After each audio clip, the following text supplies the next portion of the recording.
Progress Claw progress over the 505 Office Center in the massage parlor trailer with open doors. The beetle in their shoe was still alive. They shook their foot. Shut the hell up. They rolled their eyes and sighed a little sigh. Sorry, but do please try to be quiet. The sun had been in the sky for a good while now, and the pavement was getting hot. It was the closest they had ever gotten to the trailer, save for buzzing right past it in their car. There were posters covering the already blinded windows of happy people lying on their bellies with disembodied hands kneading their skin. A tacky sign blinked the word open in red, white, and bet your ass blue. The two windowless front doors were open, of course, but they couldn't make much out. There was some sort of plant on some sort of ledge. Couldn't be many lights on. The recon mission was a failure. They returned to the 505 Office Center and got back to work. The center was a stout brick house perched between a Mexican place and a place that styled certain hair and removed certain other hair. 3 of many pimples cantering this particular hard road in this particular pocket of some place locally referred to as New Jersey. A 4th is the massage parlor, heretofore referred to as the trailer, hereafter referred to as the trailer. A quarter-mile north of the center. It had no name, and the phone number presented in the window had only 6 digits. Even then, especially then, they were afraid to call. Regardless, they had no phone. One should be arriving Tuesday. The sun continued its bitching late into the afternoon. The work at the center was arduous and difficult, primarily because they didn't know what it was they were supposed to be doing. Luckily, the place was a mess, so they busied themselves with tidying up. Fuck this couch, they exhaled as they attempted to move the hulking object. Not now, they muttered. I'm not going there at night. They returned at night, hoping the lights would be on. Instead, they found the doors finally closed and zero light emitting from the structure. Not even the sign was blinking. Wonder what their hours are, they thought out loud. What? Spit some passerby. What do you know about that place? They asked, nodding towards the trailer. I don't know. Probably some place for perverts. Why are you asking? You pervert? They snarled in their mucus-laden voice. I don't think I am, they wondered to the stranger. You look like one, the stranger barked before disappearing into the balmy night. The pike, heretofore referred to as this particular hard road, buzzed with the sound of motors and the muffled echoes of life happening somewhere out of sight under the starless sky. They returned to the center, locked up, and drove to their tent by the river. Progress, they mumbled in their sleep. Progress, progress, progress.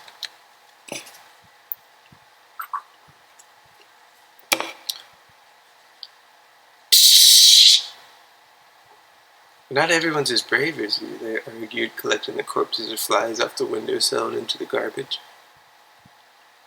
Who knows what's in there? Of course I'm curious, but I can't just walk into the place. Sure, it's a place of business, but is it really? Of course, that's what makes it so intriguing, but I'm no detective. I'm no Geraldo. They worked hard throughout the day and moved many things and disposed of many fly corpses. For luncheon they had chips and what the menu claimed to be salsa from next door. It sat in finished, catching the amber rays of dusk pouring through the center's east window. If I go now, maybe I can see who closes the door, they mumbled to the beetle, who did not respond. They walked, squinting their eyes in the blinding amber as the motors buzzed their evening song. They made it to their peering spot and saw that the doors were still open and the sign was still blinking away. Somewhere, a trash truck could be heard groaning before violently returning an empty dumpster to its asphalt home. As it reverberated in the silence, they saw a figure about 30 yards away. They tried to shade their eyes from the amber to better see as the figure found an opening in the buzzing and jogged across the pike to the trailer. A patron, they gasped. As the figure entered the trailer, they noticed the figure had on the same gray blazer they had and the same red hair. Well, very similar at least, they muttered to their shoes. Just then, the light ceased its blinking, and both front doors were closed, but no one could be seen. They stayed a while, peering at the trailer as dusk gave birth to night, but saw nothing of note. As they turned to walk back to the center, they were greeted by the stranger. "Back at it, pervert," they coughed. I don't want to hear about it," they hacked as they returned to the night. They went home to their tent and got ripped on the brown stuff and wrote poetry about the center and the trailer and made humid conversation with their shoes until the moon hung at its zenith and sleep mowed them down.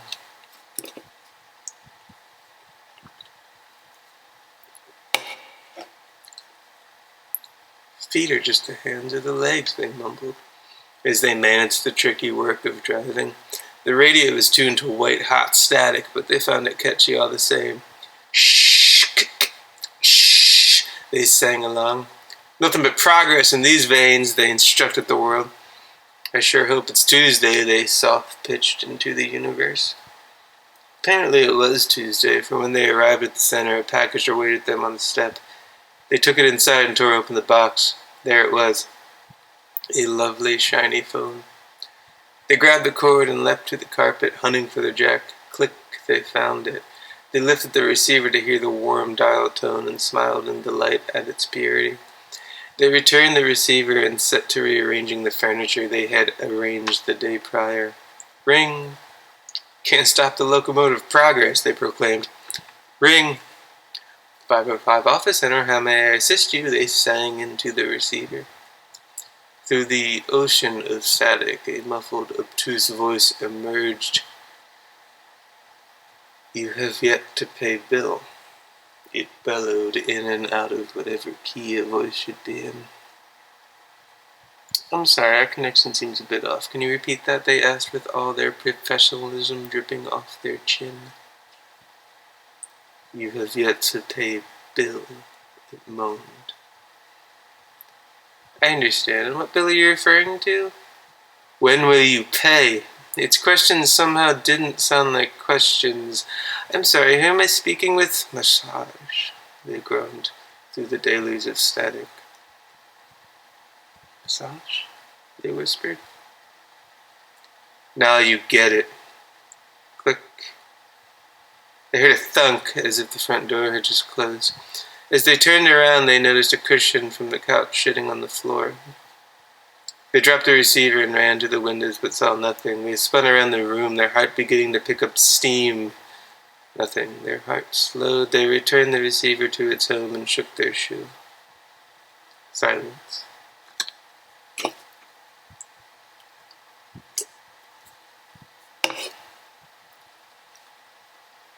They found themselves drenched in amber directly across from the trailer, bobbling their head and clacking their teeth together. They glanced down the pike and saw someone staring at them but couldn't be bothered with it. They redirected their attention to the buzzing and waited for an opening. When one appeared, they ran across the pike and breached the threshold of the trailer. They didn't take notice of the car in the small adjacent lot. The inside was dark, and there was a half wall which seemed to serve no particular use save for holding up a single potted spider plant. They reached into the dark and touched a leaf. The plant recoiled and whispered, "You're being very inappropriate." "Who said that?" they asked in shock, their eyes darting around the dark, glancing past the amber of the doorways. But the plant did not respond. Beyond the half wall at the back of the trailer, a faint light could be seen emanating from the floor. As they made their way towards the light, the front doors closed, but they paid them no mind. They heard someone shouting outside, but couldn't be bothered. The light was seeping through the cracks of a trap door. Of course they opened it. What else was there to do? Inside was a wooden ladder. They saw the red hair of the figure's head as they made their way down. "Hey!" they shouted. But the figure did not respond. They did not even look up, just finished their descent and took off running down the green carpeted hallway. They followed in pursuit, not knowing what they were doing, not bothering to consider anything other than progress, other than forward. The hallway led to a green door. As they reached for it, they found themselves in their car, buzzing past the trailer. the figure walking into one of the doorways. They slammed on the brakes and turned into the small parking lot. Instead of thinking or talking to themselves, they stared at all the amber, bobbling their head and clacking their teeth. They looked across the street and saw another figure through the haze of buzzing. When an opening appeared, that figure ran across the pike and into the trailer. They hopped out of the car and followed. "Hey, you!" they shouted, but the doors were now locked shut. They clacked their teeth together. They shook their shoe. Still nothing. They ran around back and found another door slightly ajar. They stepped in to find a teeny tiny kitchen with nothing in it save for a hidden radio playing all of your favorite hits from the 60s, 70s, and 80s. At that moment, the radio was busy informing listeners of that very fact. Exiting the kitchen brought them back to the trap door. They climbed down the ladder and returned to the green door, which was now wide open. Inside was the tree. How the room was big enough to hold it, they had no idea. It stood 60 to 80 feet tall, and from its leafy branches hung several people from their scalps, naked save for the various patches of moss adorning their bodies, all shouting "Qua, qua, qua" to one another, or no one, the way you can't tell who geese are speaking to. On the ground below, lush and green as grass, but something else entirely, they found a jacket just like theirs, or at least very similar. They peered up into the tree. They could see someone climbing about its branches. "Hey, you!" they shouted. The tree erupted into a mess of qua-qua. Then the lights went out. The tree people were silent, but strange whooshing could be heard like an avalanche of tweed rubbing against itself. When the light returned, they were back in the hallway, the green door now gone. The figure, now without a jacket, wearing the same black button up at least one very similar, was seen climbing up the ladder and closing the trap door. Then the darkness returned. They made their way down the pitch-black hallway, feeling the walls for guidance, though how one could get lost in a hallway is beyond me. Their hands found the ladder, and they began their ascent, but when they reached the top, they felt no door. Instead, they felt something soft but dense, like soil. They pressed and they climbed and dug until it gave way, and they popped their head through the ground of the tree room. They pulled themselves up to find the tree people now liberated from their branches, bits of branch sticking out of their scalps. They stood wobbling and swaying on their never-used legs, eyeing them with their dead green eyes. "Qua," said one. They leapt for the door, fumbling with the knob as the tree people simply watched on in silence. When they finally got the door open, they found themselves in front of the trailer. They saw the stranger trying to peer into the blinded window with their hands dug down their pants. "Hey!" they called just as the window shattered. The stranger fell into the trailer, cutting themselves deeply on the jagged shards. The stranger screamed and bled and made a big mess. "You're being very inappropriate," whispered the plant. They tried to climb through the window to help the poor fool, but as soon as their body crossed the threshold of the frame, they were back in the tree room. "Qua, qua, qua," said the tree people, shaking their heads and attempting to guide them towards the tree. They turned for the door, but it was nowhere to be found. "Qua, qua, qua," the tree people instructed as the trunk of the tree opened up, spreading its sappy bark into a wide cavity of black. "Qua, qua, qua," the tree people ensured, guiding them into the tree, limping and hobbling on their never-used legs. They crawled into the tree and felt nothing. Nothing below their feet. They turned around and saw nothing. They reached out and felt nothing. But when they reached up, they felt something soft, but unlike grass. They pushed and saw light. They pushed further and pulled themselves upward until the couch birthed them upon the floor. They were back at the center. The figure, a figure, now with their jacket, stood speaking on the phone. "I understand what bill are you referring to," it said. They quietly crawled to the door. "I'm sorry, and who am I speaking with?" it continued. They slowly opened the door. "Massage," it whispered. They bolted out of the center, closing the door behind them as they took off down the pike. And as they ran into the amber, past all the buzzing, they saw everything shift. Until they are somewhere different. Little changes everywhere. Progress, qua, progress. And now they see you. And if you put down the book fast enough, you might just No, you missed them. Now they are behind you. Forever behind you, standing on the hot pavement. The beetle in their shoe is still alive.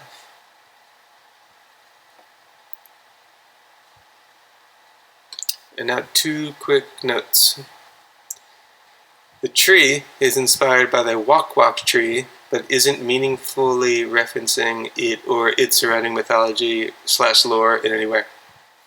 And as I'm sure you know, but in case you don't, the word qua is a real word. From Google, the definition is in the capacity of, as being. Let me clarify. In the capacity of, semicolon, as being. So progress in the capacity of progress. Progress as being progress.